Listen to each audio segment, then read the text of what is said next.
तो दोस्तों आरपीसी यानी राजस्थान लोक सेवा आयोग सेकंड ग्रेड टीचर भर्ती 2022 के लिए ऑनलाइन आवेदन फॉर्म कैसे भरा जाता है उसके बारे में स्टेप बाय स्टेप जानकारी इस वीडियो में मैं आपको देने वाला हूं। अगर आपको भी ये फॉर्म भरना है तो मेरे साथ है वो आप बने रहिए। नमस्कार दोस्तों, स्वागत है आप सभी का हमारे यूट्यूब चैनल ज्ञान कामना पर। तो चलिए वीडियो को शुरू करते हैं।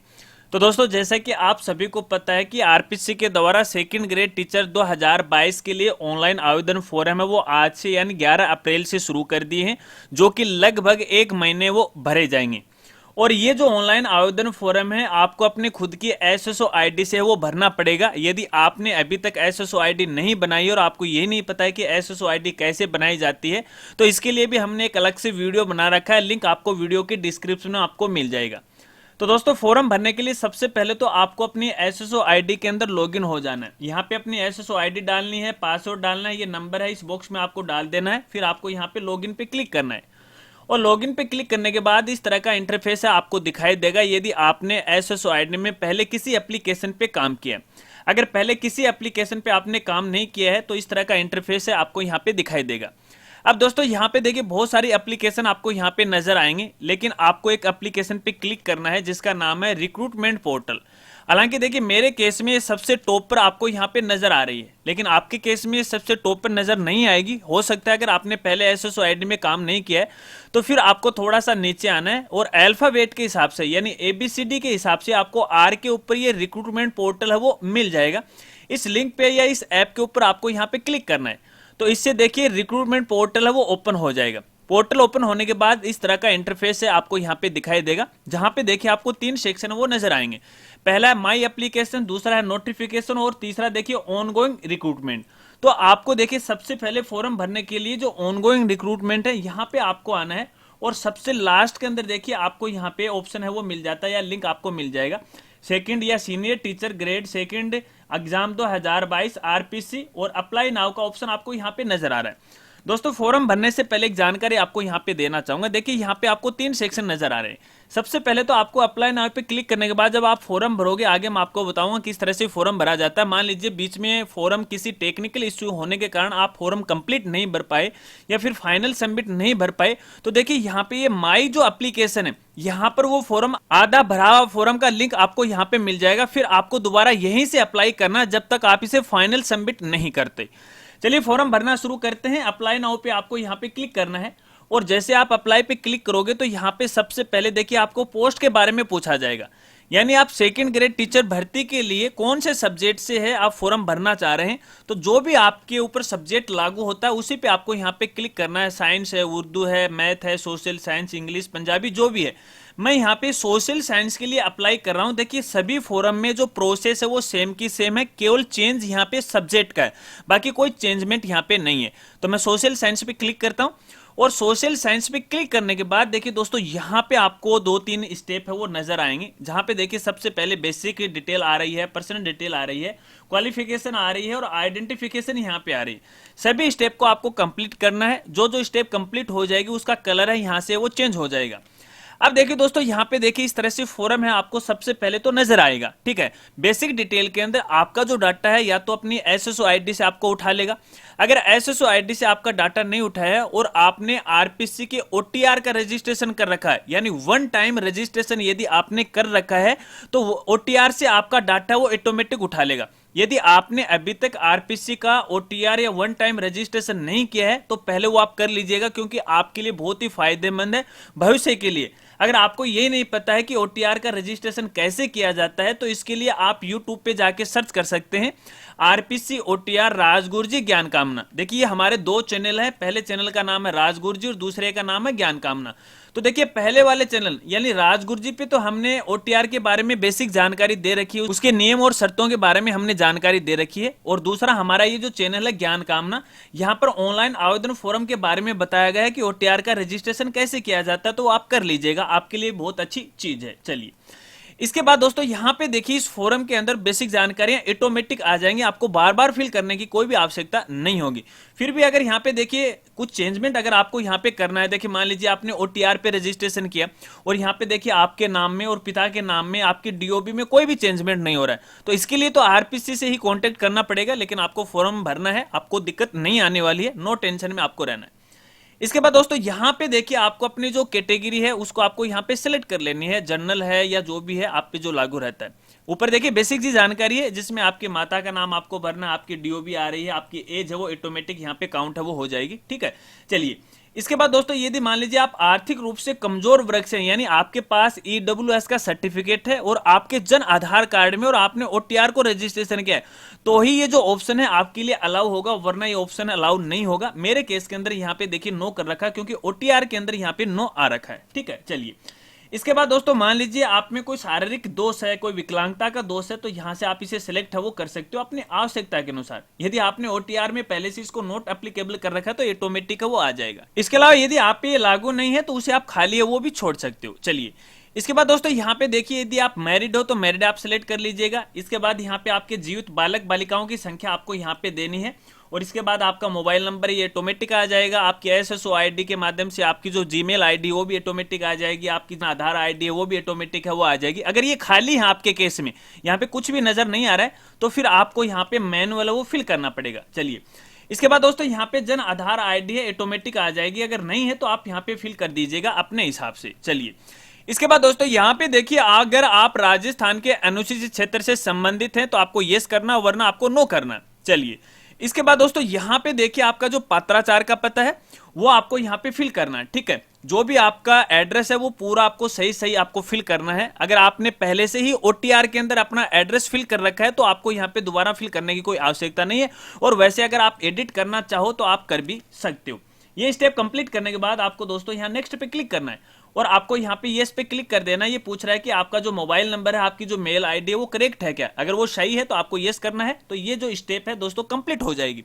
अब यहाँ पे देखिए स्टेप नंबर 2 आ गई है और स्टेप नंबर 2 में आपको अपनी पर्सनल जो इन्फॉर्मेशन है वो आपको यहाँ पे देनी है। जैसे अगर आपकी राष्ट्रीयता क्या है, आपका गृह जिला क्या है। अगर आप राजस्थान के निवासी हैं तो आपको राजस्थान सेलेक्ट करना है। इसके अलावा यदि आप राजस्थान के अलावा किसी दूसरे स्टेट के रहने वाले हैं तो आप अपनी आवश्यकता के अनुसार अपना खुद का जो स्टेट है वो सिलेक्ट कर लीजिएगा। उसी के अनुसार आपको यहाँ पे डिस्ट्रिक्ट है वो सिलेक्ट कर लेना है। इसके बाद आपका जो ब्लॉक है वो ब्लॉक आपको यहाँ से सिलेक्ट करना है और इसके बाद आपकी तहसील क्या है वो आपको यहाँ पे सिलेक्ट करनी है। आपका गांव कौन सा है वो यहाँ से आपको सिलेक्ट है वो कर लेना है। चलिए ठीक है। इसी के द्वारा यहाँ पे यदि आप इंडिया के अंदर पूर्व स्थापित हो तो आपको येस या नो करना है और लगभग ये नो ही रहता है, कोई दिक्कत नहीं है। चलिए इसके बाद दोस्तों यहाँ पे आपको स्पेशल कैटेगरी की जानकारी आपको देनी। यदि आप भूतपूर्व सैनिक हैं तो आपको इस कॉलम के अंदर आपको येस करना है, वरना आपको नो करना है। यदि आप भूतपूर्व सैनिक हैं और आप यहाँ पे येस करते हो तो देखिए यहाँ पे आपको एनओसी लेनी पड़ेगी या एनओसी के नंबर आपको डालने पड़ेंगे, ठीक है। अगर आप ऑन सर्विस हो तभी, अगर आप रिटायर्ड कर्मचारी हो तो आपको रिटायर्ड पे क्लिक करना है, तो पीपीओ नंबर आपको यहाँ पे डालना पड़ेगा और रिटायरमेंट की डेट आपको डालनी पड़ेगी।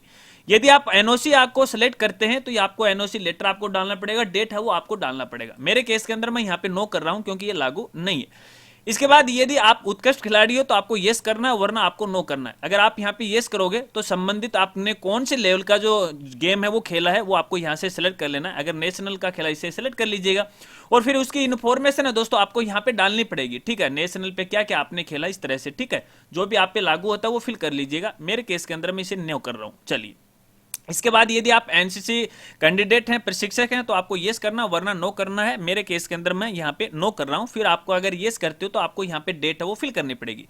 क्या आप भूतपूर्व सैनिक हैं तो मैं यहाँ पे नो करता हूं। अगर आप पे लागू होता है तो आप येस कर दीजिएगा। फॉर्म के अंदर आपको कोई भी गलत जानकारी वो नहीं देनी। चलिए इसके बाद यदि आप राजस्थान सरकार के कोई स्थायी कर्मचारी हो तो आपको यहाँ पे येस करना है और येस करने के बाद आपको संबंधित डिपार्टमेंट का नाम आपको देना है। मेरे केस में मैं इसे नो कर रहा हूं। इसके बाद यहाँ पे देखिए लिखा हुआ क्या आपके परिवार की जो वार्षिक आय वो 2.5 लाख से कम है। इसे थोड़ा सा गौर करके दोस्तों आप देख लीजिएगा। यदि आप यहाँ पे जो वार्षिक आय 2.5 लाख से कम करते हो जो आवेदन फीस है वो यहाँ पे आपको कम लगने वाली, लेकिन जब आप यहाँ पे सर्विस के लिए जाओगे, डॉक्यूमेंट वेरिफिकेशन के लिए जाओगे, तो वहां पे आपको आय प्रमाण पत्र वो 2.5 लाख से कम है वो आपको देना पड़ेगा। तो इस बात को भी आपको यहाँ पे ध्यान रखना है। तो चलिए मैं यहाँ पे नो करता हूं, अगर आप यस करते हो तो फीस है वो कम हो जाएगी। चलिए इसके बाद यदि यहाँ पे देखिए अतिरिक्त श्रेणी आपको यहाँ पे दे रखी है, अगर आप पे कोई भी लागू होती है तो उसको आप चेक बॉक्स है वो कर सकते हो, टिक लगा सकते हो। और इसके बाद आपको यहाँ पे नेक्स्ट पे क्लिक करना है। तो आपकी ये जो स्टेप है वो भी यहाँ पे कंप्लीट हो जाएगी। और ये स्टेप कंप्लीट होने के बाद देखिए यहाँ पे थर्ड स्टेप है वो आ चुकी है, जहां पर आपको अपने क्वालिफिकेशन के बारे में जानकारी वो देनी होगी। अब दोस्तों सबसे पहले तो यहाँ पे देखिए रेड लाइन में कुछ इंस्ट्रक्शन आ रखा है, यहाँ पे आपको टिक है वो लगा देना है। देखिए यहाँ पे बॉक्स आ रखा है, इस बॉक्स पे आपको यहाँ पे टिक लगाना है। इसका सीधा साधा मतलब यही है कि जब भी आप डॉक्यूमेंट वेरिफिकेशन के लिए पूछा जाएगा या बुलाया जाएगा और आवश्यकता पड़ने पर जो डिपार्टमेंट है आपसे ओरिजिनल डॉक्यूमेंट है वो मंगवा सकता है। ठीक है, चलिए अब दोस्तों यहाँ पे देखिए आपको संबंधित अपने एजुकेशन की जानकारी आपको देनी है। जहां जहां पे आपको देखिए कक्षा 10वीं है, 12वीं है, ग्रेजुएट है, बीएड है, कोई डिप्लोमा है, पोस्ट ग्रेजुएट है, कोई भी क्वालिफिकेशन उसके बारे में आपको यहाँ पे जानकारी देनी। और सेकंड ग्रेड टीचर के लिए देखिए 3 क्वालिफिकेशन आपके पास होना कंपलसरी है, जिसके अंदर 10वीं, 12वीं और ग्रेजुएट है, और साथ में बीएड होना तो जरूरी है। और अब आपको यहाँ पे देखिए सबसे पहले तो जो ग्रुप है विषय के वो आपको यहाँ पे डालने, ठीक है, ये जो सब्जेक्ट है वो आपको यहाँ पे डालने, बोर्ड कौन सा है वो आपको यहाँ पे डालना है, आपके रोल नंबर कौन से वो डालने, परिणाम कैसा रहा है और आपने कब पास किया था, कितनी परसेंटेज आई वो आपको यहाँ पे डालनी है। चलिए मैं यहाँ पे एक एक जो इन्फॉर्मेशन है वो फिल कर लेता हूँ, फिर आगे की स्टेप आपको बताता हूँ। तो देखिए दोस्तों मैंने कुछ इस तरह से एजुकेशन की डिटेल है वो फिल कर दी है, आप यहाँ पे देख सकते हो। इसी तरह से आपको फिल करनी है, इस तरह से सब्जेक्ट के नाम आपको लिखने हैं, इसी तरह से आपको बोर्ड और यूनिवर्सिटी का नाम आपको लिखना है, यहाँ पे अपने रोल नंबर डालने आपको, और यहाँ पे अपना जो रिजल्ट है, परसेंटेज है या ग्रेड है या सीजीपी है, उसी हिसाब से आपको यहाँ पे सिलेक्ट करना है, साल को आपको सिलेक्ट करना है और यहाँ पे परसेंटेज आपको डाल देनी है। और जो एजुकेशन आप पे लागू नहीं होती है उसको आप यहाँ पे देखिए खाली है वो छोड़ सकते हैं, इससे कोई फर्क नहीं पड़ने वाला है। चलिए इसके बाद दोस्तों यदि आपके पास कोई एक्सपीरियंस है या अनुभव है तो आपको यहाँ पे यस करना है और संबंधित डिटेल आपको यहाँ पे फिल करनी है और कॉलम आपको ऐड है वो कर लेना है। अगर आप ये लागू नहीं होता है इसको आपको नो कर देना है, फिर आपको यहाँ पे नेक्स्ट पे क्लिक कर देना है। और जैसे आप नेक्स्ट पे क्लिक करोगे तो आपकी ये डिटेल है वो कंप्लीट हो जाएगी। इसके बाद दोस्तों आपकी स्क्रीन पे देखिए इस तरह का एक पॉपअप मेनू या मैसेज है वो आ जाएगा, जहां पर आपसे 2 चीजों का वेरिफिकेशन वो किया जा रहा है। पहली चीज तो ये है कि यहाँ पे देखिए आपकी एजुकेशन क्वालिफिकेशन के बारे में वेरिफिकेशन किया जा रहा है कि आपने जो ऑनलाइन आवेदन फॉर्म भरते समय जो एजुकेशन की जानकारी दी है, अगर आप बाद में ये दावा करते हो, आरपीसी से ये क्लेम करते हो कि नहीं मैंने तो फॉर्म भरते समय गलत जानकारी दे दी, मेरी तो एजुकेशन ये है या क्वालिफिकेशन मेरी ये है, तो इस दावे को या फिर इस क्लेम को आरपीसी वो एक्सेप्ट नहीं करेगा या फिर स्वीकार नहीं करेगा। और इसी तरह से देखिए यहाँ पे दूसरा जो यहाँ पे वेरिफिकेशन किया जा रहा है वो वर्क एक्सपीरियंस का किया जा रहा है कि मान लीजिए आपने फॉरम के अंदर अपने अनुभव की जानकारी नहीं दी या वर्क एक्सपीरियंस की जानकारी आपने नहीं दी और बाद में आप दावा करते हो, तो इस दावे को आरपीसी वो स्वीकार नहीं करेगा। तो आप अपने लेवल के हिसाब से, अपने स्तर के हिसाब से इसे सिलेक्ट है वो कर लीजिएगा और एक सेंड ओटीपी पे वाले ऑप्शन पे आपको क्लिक कर देना है और ओके पे आपको क्लिक कर देना है। अब आपने जो मोबाइल नंबर आपने यहाँ पे फॉरम के अंदर डाले हैं या फिर जो मेल आईडी डाली है, दोनों पे देखिए एक ओटीपी है वो आ गई है, वो ओटीपी आपको यहाँ पे डालनी है। ओटीपी डालने के बाद आपको वेरीफाई ओटीपी वाले ऑप्शन पे क्लिक कर देना है, ओके पे आपको क्लिक कर देना है, तो आपकी ये स्टेप है वो भी कंप्लीट हो जाएगी। इसके बाद दोस्तों यहाँ पे लास्ट और फाइनल स्टेप आ जाती है, जहां से आपके आइडेंटिफिकेशन का वेरिफिकेशन किया जाएगा। कहने का मतलब है यहाँ पे आपको अपनी फोटो और सिग्नेचर आपको अपलोड करने। यदि आपने पहले ही ओटीआर के द्वारा अपनी फोटो और सिग्नेचर अपलोड कर रखा है तो दोबारा आपको यहाँ पे अपलोड करने की कोई जरूरत नहीं पड़ेगी। अगर यहाँ पे ये ब्लैंक आ रहा है, बिल्कुल खाली आ रहा है, तो यहाँ पे आपको अपनी फोटो और सिग्नेचर आपको अपलोड करना है। और ध्यान रखना यहाँ पे देखिए आपको अपनी जो फोटो जब आप अपलोड करोगे तो उसकी जो मैक्सिमम साइज है वो 100 KB से तो ज्यादा नहीं होनी चाहिए और जो मिनिमम साइज है वो 50 KB से कम नहीं होनी चाहिए। और इसी तरह से जो सिग्नेचर की साइज है वो 10 KB से तो कम नहीं होनी चाहिए और 50 KB से वो ज्यादा नहीं होनी चाहिए। और यहाँ पे फोटो और सिग्नेचर का जो फॉर्मेट है वो केवल जेपीजी है वो होना चाहिए। और दोस्तों मान लीजिए यहाँ पे आपकी फोटो और सिग्नेचर गलत अपलोड हो गए हैं जब आपने ओटीआर में रजिस्ट्रेशन किया, तो यहाँ से देखिए आपको क्रॉस का बटन मिलता है या डिलीट का ऑप्शन आपको मिल जाता है। यहाँ से इसको डिलीट करके आप चेंज भी वो कर सकते हैं। इसके बाद आपको यहाँ पे एक बॉडी मार्क है वो डालना है, यानी आपके शरीर पर कोई यहाँ प्राकृतिक चिन्ह है उसके बारे में जानकारी आपको देनी है। केवल प्राकृतिक चिन्ह को देनी है, न कि कोई कृत्रिम चिन्ह की। ये डिटेल फिल करने के बाद आपको दोस्तों यहाँ पे नेक्स्ट पे क्लिक कर देना है, तो आपकी ये स्टेप भी कंप्लीट हो जाएगी और आपका फॉर्म का प्रीव्यू है वो आपको कुछ इस तरह से आपको यहाँ पे दिखाई देगा। यहाँ पे देखिए आपके अगर आपने ओटीआर का रजिस्ट्रेशन कर रखा है यानी आरपीसी वन टाइम रजिस्ट्रेशन कर रखा है तो वो रजिस्ट्रेशन नंबर आपको यहाँ पे दिखाई देगा। और जो जो इन्फॉर्मेशन आप पहले फिल करके यहाँ पे लेके आए हो, जो भी इन्फॉर्मेशन आपने फिल कर दी है तो वो सारी इन्फॉर्मेशन आपको यहाँ पे दिखाई देंगी। आपको आराम से इसे चेक करना है, क्योंकि अगर आप यहाँ पे कोई गलती कर देते हो और फाइनली फॉर्म सबमिट कर देते हो, पेमेंट कर देते हो, तो उसके बाद आपको संशोधन करने का मौका नहीं दिया जाएगा। अगर आरपीसी के द्वारा मौका भी दिया जाता है तो बाद में आपसे पेमेंट है वो लिया जाएगा। इस बात को आपको ध्यान रखना है। चलिए दोस्तों, मान लीजिए इस फॉर्म में किसी प्रकार की कोई गलती है और उसमें आप कोई अपडेट करना चाहते हैं तो यहाँ पे देखिए आपको अपडेट का ऑप्शन मिल जाएगा। और जैसे आप अपडेट करोगे तो फॉर्म की वही स्टेप शुरू से ओपन हो जाएगी जो आपने फिलहाल फॉर्म भर के लेके आए। मान लीजिए सारी डिटेल यहाँ पे कंप्लीट हो गई है, कोई गलती नहीं है, हमारा फॉर्म 100% सही है। फिर आपको यहाँ पे फाइनल सबमिट पे क्लिक करना है। लेकिन फाइनल सबमिट पे क्लिक करने से पहले एक जानकारी आपको यहाँ पे देना चाहूंगा। यहाँ पे देखिए, आप गौर करके यहाँ पे देखिए फीस का स्टेटस आपको नजर आ रहा है। ठीक है, यहाँ पे आ रहा है नोट सबमिटेड येट, यानी फिलहाल आपने फीस है वो सबमिट नहीं की है। और यहाँ पे देखिए अंगूठे का जो कलर है वो रेड कलर है, वो डाउन आ रहा है, तो इसका मतलब है कि फिलहाल आपने फीस सबमिट नहीं की है। यदि आपकी फीस सक्सेसफुली सबमिट हो जाती है तो इस अंगूठे का जो निशान है वो ऊपर की तरफ हो जाएगा और ग्रीन हो जाएगा, जो कि आगे मैं आपको यहाँ पे बताने वाला हूँ पेमेंट करने के बाद। इसके बाद यहाँ पे देखिए घोषणा पत्र है, इसको आपको सेलेक्ट करना है और फिर आपको फाइनल सबमिट पे क्लिक करना है। तो चलिए मैं फाइनल सबमिट पे क्लिक करता हूँ और उसके बाद एक बार फिर से आपके सामने एक पॉपअप मेनू आ जाएगा और यहाँ पे आपको चेक बॉक्स पे क्लिक कर देना है। फिर से आपके मोबाइल पे ओटीपी है वो आने वाली है, वो ओटीपी आपको यहाँ पे डालनी है। ओटीपी डालने के बाद आपको वेरीफाई ओटीपी वाले ऑप्शन पे आपको यहाँ पे क्लिक कर देना है। आपके सामने एक चालान आ जाएगा, यहाँ पे देखिए ट्रांजेक्शन नंबर आ जाएंगे जिसको आपको संभाल के रखना है। हो सकता है कि आपका ट्रांजेक्शन फेल हो जाए, अगर ये आपके पास होगा तो आपको बाद में दिक्कत है वो नहीं आएगी। इसके बाद यहाँ पे देखिए आपकी जो राशि है आपको यहाँ पे दिखाई देगी। ठीक है, इसके बाद नीचे आपको पे फीस वाला ऑप्शन नजर आएगा, इस पर आपको यहाँ पे क्लिक करना है। ओके पे आपको यहाँ पे क्लिक करना है और यहाँ पे देखिए पेमेंट के लिए हो सकता है कि कुछ टाइम लग जाए, तो ऐसे में आपको अपने कीबोर्ड से या अपने मोबाइल से कोई भी बैक की है उसको प्रेस नहीं करना है, क्योंकि ये ऑनलाइन पेमेंट गेटवे पे वो ले जाएगा। अब यहाँ पे देखिए आप पेमेंट है दो तरीकों से कर सकते हो, नेट बैंकिंग से भी आप कर सकते हो, इसके अलावा यूपीआई के द्वारा भी आप कर सकते हो। मैं यहाँ पे नेट बैंकिंग के द्वारा पेमेंट है वो करने जा रहा हूँ और मैं यहाँ पे जो बैंक है वो सिलेक्ट है वो कर लेता हूँ, स्टेट बैंक है।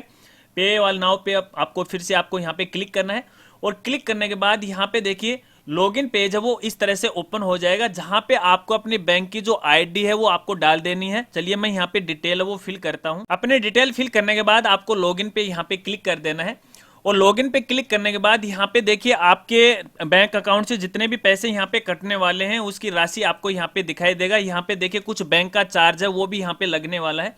फिर से आपको नीचे आना है और कन्फर्म पे आपको यहाँ पे क्लिक कर देना है और फिर से आपको देखिए एक बार फिर से कन्फर्म पे आपको यहाँ पे क्लिक करना है। ओटीपी आएगी आपके मोबाइल नंबर पे, जो आपके बैंक अकाउंट में जो नंबर जुड़े हैं उस पे ओटीपी आने वाली है, क्योंकि इस बार ये ट्रांजैक्शन है वो आपके बैंक से होने वाला है। तो बैंक के लिए यहाँ पे ओटीपी आएगी, ओटीपी आपको यहाँ पे डालना है। ओटीपी डालने के बाद आपको यहाँ पे फिर से कन्फर्म पे क्लिक कर देना है। अगर आपकी ओटीपी सही होती है तो आपका जो पेमेंट है वो आपके बैंक से कट जाएगा और यहाँ पे देखिए सक्सेसफुली का जो मैसेज है आपके सामने वो आ जाएगा। अब यहाँ पे देखिए आपको कुछ सेकंड का आपको वेट करना है, या तो ये जो पोर्टल है ऑटोमेटिक एसएसओ आईडी पे जो रिक्रूटमेंट पोर्टल है वहां पे जाके वो रीडायरेक्ट हो जाएगा। अगर यहाँ पे रीडायरेक्ट नहीं होता है तो आप यहाँ पे देखिए क्लिक हियर वाले ऑप्शन पे आप क्लिक कर सकते हो और यहाँ से देखिए लॉग आउट का आपको ऑप्शन है वो नजर आ जाता है, तो यहाँ से भी आप इसे लॉग आउट है वो कर सकते हो। यहाँ से आपका जो पेमेंट है वो सक्सेसफुली हो जाएगा।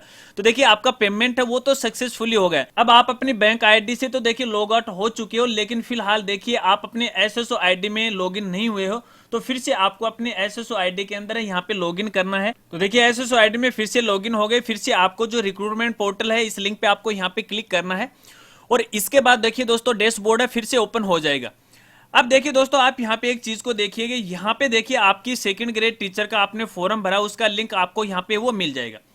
अब देखिए दोस्तों यहाँ पे देखिए पे नाउ का ऑप्शन फिलहाल यहाँ पे आ रहा है, हालांकि हमने फिलहाल जो पेमेंट है वो भी सक्सेसफुली कर दिया है, लेकिन फिर भी यहाँ पे देखिए पे नाउ का ऑप्शन आपको यहाँ पे नजर आ रहा है। तो इसका मतलब यही है कि आपको थोड़ा सा यहाँ पे वेट करना पड़ेगा और वेट करने के बाद आपका यहाँ पे देखिए जो फॉर्म है वो प्रिंट एप्लीकेशन के लिए आ जाएगा। पे नाउ वाले ऑप्शन पे आपको यहाँ पे क्लिक करना है और जैसे आप इस पे यहाँ पे क्लिक कर दोगे तो देखिए आपका भरा हुआ फॉर्म आपको यहाँ पे नजर आएगा और यहाँ पे देखिए आपका अगर पेमेंट का स्टेटस आप देख रहे हो तो यहाँ पे देखिए पेंडिंग आ रहा है और यहाँ पे दो चीजें आपको सामने नजर आ रही हैं, एक तो आ रहा है वेरीफाई और दूसरा आ रहा है कैंसिल पेमेंट। तो अगर आपके बैंक से पेमेंट कट चुका है तो आपको यहाँ पे वेरीफाई वाले ऑप्शन पे आपको यहाँ पे क्लिक करना है, और जैसे आप वेरीफाई वाले ऑप्शन पे आप यहाँ पे क्लिक करोगे, अगर आपका पेमेंट सक्सेसफुली हो जाता है तो यहाँ पे देखिए आपके फोरम के एप्लीकेशन नंबर आपको यहाँ पे नजर आएंगे, और लास्ट में अगर इसको स्टेटस को देखें तो आप यहाँ पे देख सकते हो कि फीस सबमिटेड, और अब की बार आप यहाँ पे देख सकते हो कि अंगूठे का जो निशान है वो ऊपर की तरफ हो चुका है और इसका कलर है वो भी ग्रीन हो चुका है। अगर पेमेंट स्टेटस की बात करें तो यहाँ पे देखिए सक्सेस का मैसेज है वो आ रखा है, और यहाँ पे देखिए रिसिप्ट नंबर है वो भी आ रखा है। अब दोस्तों यहाँ पे एक जानकारी आपको देना चाहूंगा कि मान लीजिए आपके बैंक अकाउंट से आपका पेमेंट है वो कट गया, और कटने के बाद आपका फॉर्म फाइनल सबमिट नहीं हुआ, और फाइनल सबमिट करने के लिए यहाँ पे देखिए हमने वेरीफाई का ऑप्शन है उसे भी प्रेस कर दिया, बार बार ट्राई कर लिया, फिर भी यहाँ पे देखिए सक्सेस का मैसेज नहीं आ रहा है या ग्रीन कलर नहीं आ रहा है, तो इसके लिए आपको थोड़ा सा वेट करना पड़ेगा, एक आध घंटे का वेट कर लीजिएगा या फिर 24 घंटे का आप वेट कर लीजिएगा। उसके बाद आपका जो पेमेंट है ऑटोमेटिक है वो अपडेट हो जाएगा, क्योंकि सर्वर पर आपका पेमेंट अपडेट होने में थोड़ा सा टाइम लगता है, और जैसे आपका पेमेंट सबमिट हो जाएगा या सक्सेस हो जाएगा उसके बाद आपका जो फॉर्म है वो भी ऑटोमेटिक सबमिट हो जाएगा। फिर आपको ये फॉर्म है वो प्रिंट आउट ही आपको इसको लेना है या प्रिंट आपको लेना है।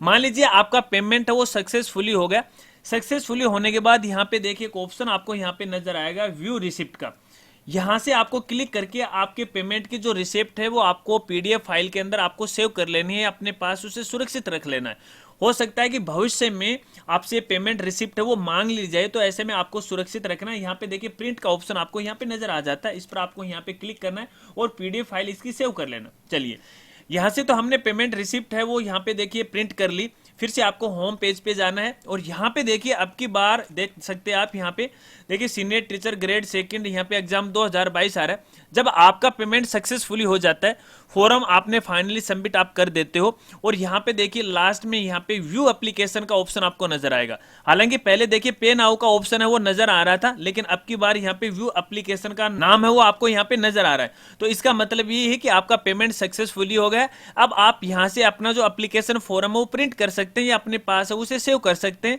व्यू एप्लीकेशन पर आपको यहाँ पे क्लिक करना है और फिर से वही जो फॉर्म है आपके सामने आ जाएगा, इस तरह से आप यहाँ पे देख सकते हो। ठीक है, अब की बार इसे प्रिंट करना है तो यहाँ पे देखिए प्रिंट का ऑप्शन आपको यहाँ पे नजर आ जाता है, इस पर आपको यहाँ पे क्लिक करना है और अपने लिए इसे संभाल कर रख लेना है। तो दोस्तों इस प्रकार से तो अपन आरपीसी सेकंड ग्रेड टीचर भर्ती 2022 का ऑनलाइन आवेदन फॉर्म है वो भर सकते हैं। शायद आप समझ गए होंगे।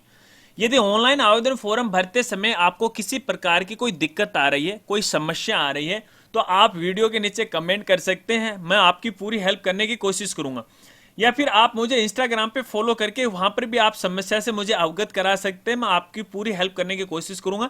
सभी सोशल मीडिया के लिंक आपको वीडियो के डिस्क्रिप्शन में आपको मिल जाएगा, वहां से आप मेरे साथ वो जुड़ सकते हैं। अगर दोस्तों वीडियो जानकारी आपको अच्छी लगी हो तो यार वीडियो को लाइक करना, वीडियो को शेयर करना, और चैनल पर पहली बार आए हो और अभी तक चैनल को सब्सक्राइब नहीं किया है तो चैनल को भी सब्सक्राइब कर लेना, बेल आइकन उसे भी दबा देना, ऑल नोटिफिकेशन उसे भी ऑन कर लेना, ताकि इसी प्रकार से नई नई वीडियो की जानकारी वो आपको मिलती रहे। मिलते हैं फ्रेंड्स अगली एक नई वीडियो के साथ, तब तक के लिए जय हिंद, जय भारत।